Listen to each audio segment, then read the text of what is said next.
Bienvenue à toutes et à tous. Je suis ravie de vous accueillir sur le plateau de Sagesse bouddhiste pour une émission que nous consacrons à l'approche pratique de la philosophie bouddhique. La philosophie, qui s'appuie sur l'intelligence et la raison pour comprendre le monde et l'homme, est surtout aujourd'hui un discours théorique sur le monde qui n'implique pas forcément de changer sa manière de vivre.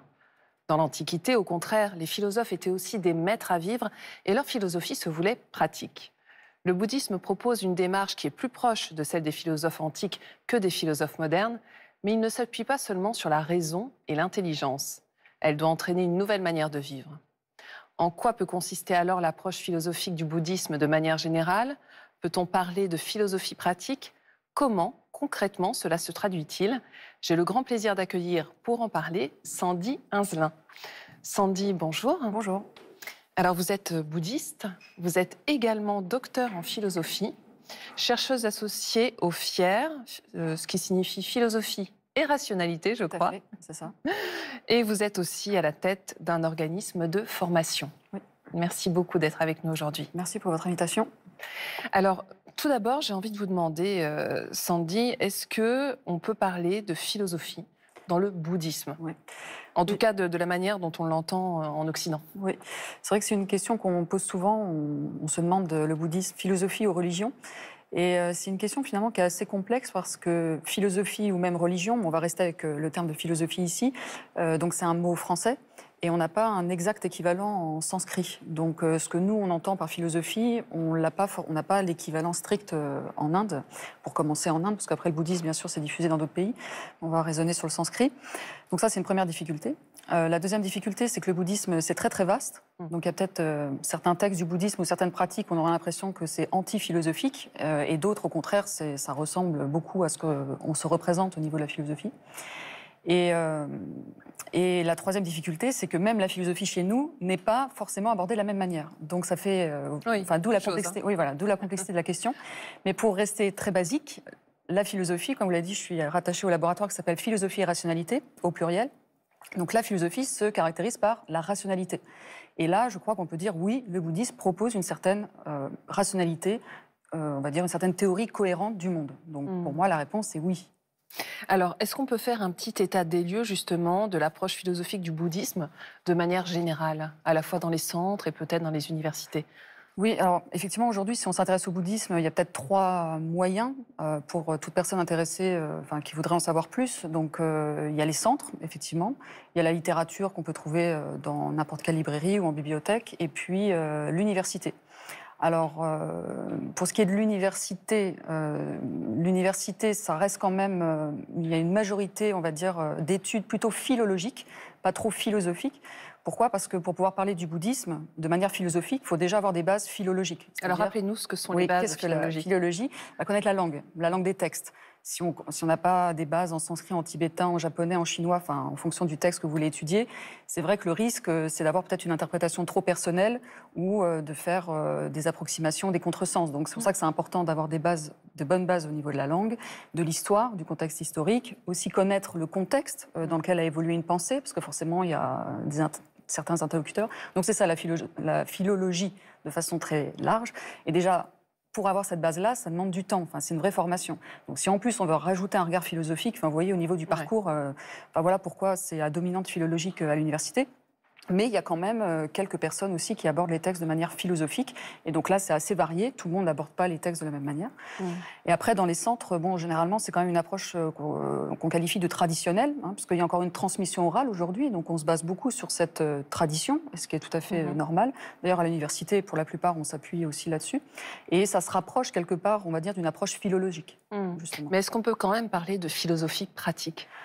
Alors, tout dépend comment on aborde la philosophie. C'est sûr que si on part à l'origine des textes ou de la pensée du Bouddha, pourquoi le Bouddha est devenu Bouddha, c'est parce qu'il s'interrogeait sur le monde. Qu'est-ce que l'homme? Qu'est-ce que le désir? Qu'est-ce que la souffrance? Qu'est-ce que la mort? Etc.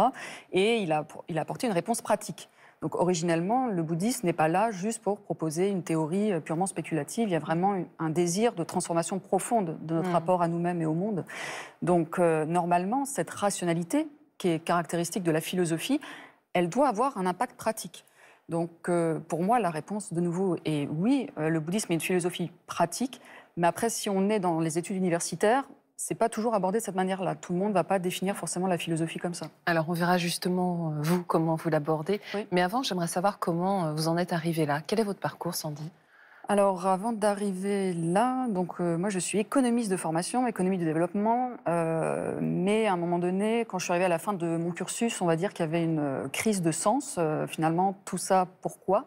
Même si je me destinais à un métier qui avait du sens, parce que je voulais contribuer à la réduction des inégalités dans le monde, à apporter ma petite pierre dans ce domaine-là, il y avait au fond, oui, un vrai questionnement sur le sens de tout ça, où ça mène. Et en parallèle, donc à la fin de mes études, j'ai été envoyée à Tahiti. Donc j'en ai profité pour faire le tour du monde, puisque Tahiti, c'est à l'autre bout du monde. Et par hasard, à chaque fois, je rencontrais la spiritualité dans tous les pays, enfin les quelques pays où j'ai un peu bourlingué, comme on dit. Voilà. Et donc, plutôt que de m'engager tout de suite dans une carrière professionnelle, j'ai préféré faire un break et pour approfondir la question de la spiritualité et plus particulièrement le bouddhisme. Alors pour faire simple, au début, j'ai fait comme je l'ai dit tout à l'heure, si on veut s'intéresser au bouddhisme, il y a la littérature, il y a les centres et l'université. Donc au début, je ne suis pas tout de suite allée à l'université parce que j'étais en train de faire mes études, donc je n'allais pas en refaire de nouvelles. Donc j'ai surtout étudié d'un point de vue traditionnel les textes du bouddhisme tibétain, de manière assez intensive, à la tibétaine. J'apprenais par cœur les textes, les commentaires. Mais assez rapidement, je sentais qu'il y avait comme un manque, qu'il me manquait quelque chose pour ma compréhension et ma pratique. Donc, je me suis dit que la philosophie pouvait m'aider. Et donc là, j'ai repris mes études pour vraiment approfondir les textes. Donc, au début, c'était vraiment pour moi, pour mon propre cheminement. Et puis, assez rapidement, j'ai commencé à enseigner à la fac de Clermont à partir de 2010. Et là, il y a un nouveau challenge qui s'est présenté parce que je me suis rendu compte que ce que j'avais reçu de manière traditionnelle, philologique, parce que je prenais mes cours aussi à l'EPHE, l'École pratique des études à Paris, je me rendais compte que ça passait pas trop. Ouais. Donc il fallait que je travaille vraiment sur la forme sans dénaturer le fond. Et je trouvais que les outils de la philosophie pouvaient aider. Alors, c'est pour ça d'ailleurs que vous ramenez souvent au concret, et on peut se dire qu'il y a une dimension de libération quelque part. Pour moi, c'est l'esprit du bouddhisme. En fait, tous les textes sont là normalement pour non seulement nous aider à mieux vivre, mais même un cran supplémentaire, c'est se libérer du samsara. Donc moi, en tout cas, oui, dans ma recherche, j'essaie toujours d'écrire dans ce sens-là, en fait. Et comment on pourrait définir votre enseignement? Quels sont les différents éléments qui le caractérisent? Les différents éléments. Alors au niveau philologique, les arguments philosophiques, comment vous travaillez? Alors oui, pour la base, donc comme tous les chercheurs, donc il y a une base philologique dans le sens où donc j'ai appris le tibétain. Donc je lis la littérature autour des textes qui sont plus tournés vers la philologie. Pour ce qui est la partie philosophique, donc oui, ce que j'essaie de faire, c'est vraiment à chaque fois de retrouver le questionnement et les arguments proposés par le bouddhisme pour affirmer telle ou telle chose. En fait, vraiment, encore une fois, retrouver la rationalité, la cohérence, et pas juste dire, par exemple, tout est souffrance, tout est impermanent, ce qui est vrai d'une certaine manière, mais c'est retrouver le cheminement de l'intelligence, en fait. Et ça, quand on enseigne, je me suis rendu compte qu'il fallait vraiment que je le trouve, parce que si on veut présenter une théorie à un public, il faut pouvoir l'expliquer. Alors, justement, comment est-ce que c'est reçu et apprécié, Sandy? Alors en général, parce que bon, j'interviens pour différents publics, mais ce qui revient assez souvent, c'est que ça permet justement d'unir texte et pratique, voilà, théorie et pratique. Ça ressort souvent. Et justement, comme c'est une approche plus universitaire, ce que je propose, donc ça s'adresse plus pour les gens, les pratiquants. Généralement, ce qu'on me dit, c'est que ça permet d'avoir une approche plus ouverte. Parce que, justement, on est sur de la rationalité, on va dire, universelle. Voilà, pour dire... Alors, j'aimerais qu'on prenne deux exemples pour qu'on comprenne bien comment vous opérez, j'allais dire. Prenons l'exemple de la vacuité, pour commencer. Voilà, la vacuité. Sujet très simple. Oui, très simple, qui est maintenant au programme de philosophie en terminale. Mais oui, mais quand même. Oui, si on fait le lien avec la première question, est-ce que le bouddhisme est une philosophie? Là, la réponse est oui. Alors, la vacuité, oui, parce que vous me demandez c'est quoi mon approche. Donc, encore une fois, les études philologiques. Et après, c'est de retrouver quel est le questionnement derrière la vacuité. Enfin, finalement, parce qu'au lieu de dire tout est vide, mais quelle est la question derrière? Voilà, c'est la première chose. Donc moi, quand j'enseigne, ce que j'aime bien faire, c'est déjà être sûr que le questionnement est bien là. Parce que si on n'a pas compris où était le problème, la solution ne va pas vraiment nous aider. Et après, c'est de clarifier les arguments et surtout, parce que bon, je pourrais répondre pendant longtemps, mais ce que moi, personnellement, m'a intrigué, comme ce qui m'a plus intrigué, c'est on n'arrête pas de dire que la vacuité, c'est l'antidote à la souffrance. Alors, pourquoi la vacuité permet justement de se libérer de la souffrance? Et comment faire aussi, peut-être, hein. Et comment faire aussi, voilà. Donc ça, c'est une vraie question et c'est ça que j'essaie de décortiquer, en fait, d'essayer de voir concrètement comment, une fois qu'on a compris qu'est-ce qu'était la vacuité intellectuellement, mais comment ça peut nourrir la pratique. Et alors, on va prendre un autre exemple, la nature de Bouddha. C'est pas Oui. plus simple, hein, mais... Oui, on prend des bons concepts là. Oui. Oui, alors la nature du Bouddha, effectivement, c'était ma thèse. Hein. J'ai commencé avec ça parce que littéralement, je ne comprenais pas grand-chose avec la nature de Bouddha au début. Dans les centres, donc moi j'ai commencé avec la lignée Karmakagu, donc c'est le Gulama, le texte de référence. Et quand j'ai commencé mes études à l'université, c'est la thèse de doctorat de David Seyford Roueg, je ne sais pas si je le prononce bien, qui a fait sa thèse sur la nature de Bouddha, qui fait 500 pages environ, enfin qui est très épais. Et sa thèse est très épaisse. Et la question, c'est voilà, je lis ces deux textes, ça m'inspire, mais ça m'apporte rien. Donc la question, c'était voilà, il faut que j'ai envie, quand je lis ces textes, que ça nourrisse ma pratique. Donc encore une fois, j'ai tout décortiqué. Ok, nous sommes tous des Bouddhas, mais en même temps, on voit bien que ce n'est pas le cas. Alors pourquoi?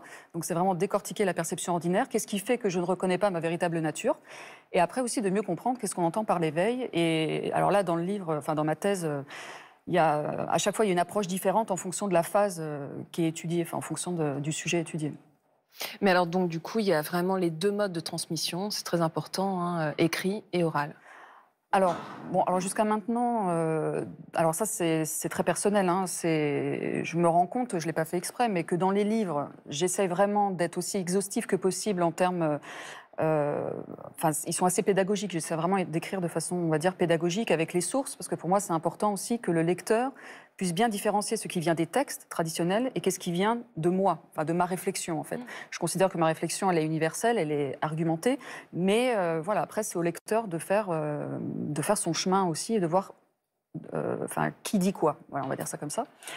Et après, à l'oral, oui, comme je l'ai brièvement mentionné, c'est vrai que j'ai un style assez différent où je préfère justement être dans l'interaction, vérifier que le questionnement est bien acquis, enfin, répondre aux questions aussi. Donc j'ai tendance à en donner moins que dans les livres, peut-être, parce que je me dis, après, si les gens ils veulent creuser, ben, il y a les ouvrages, que ce soit les miens ou d'autres d'ailleurs. Hein. Il n'y a pas que les miens, bien sûr. Mais voilà, donc moi, jusqu'à maintenant, c'est vrai que j'ai tendance à avoir deux styles différents. Mais on verra après. Du coup, est-ce que c'est de cette manière qu'on pourrait définir votre pédagogie, qui est bien particulière? C'est une bonne question. Comment on pourrait qualifier ma pédagogie? Oui, qu'est-ce qui fait la différence avec un cours de philosophie classique, j'allais dire? Bah après, il y a tellement de styles d'enseignement possibles, mais en tout cas, moi, ce que j'ai pu rencontrer au cours de mon parcours, c'est souvent des cours magistraux. Bon, il y a quand même la place pour les questions, mais c'est vrai que moi, je privilégie beaucoup plus l'interaction. Ouais, voilà, c'est peut-être, je dis pas qu'on ne le trouve pas ailleurs, mais moi, c'est vrai que je suis beaucoup là-dedans. Pas forcément donner beaucoup de contenu, parce que de toute façon, on se rend compte que le quart est reçu généralement, donc peut-être en donner moins, mais être sûr que les bases soient bien là pour après donner envie à l'étudiant d'aller plus loin. Merci infiniment, Sandy Hinzelin, de nous avoir fait partager votre riche expérience. Avec plaisir, merci à vous. Voici quelques livres que nous vous proposons si vous souhaitez approfondir le thème de cette émission. Tout d'abord, 2 livres de notre invité, Tous les êtres sont des Bouddhas, aux éditions Le Prunier Sully.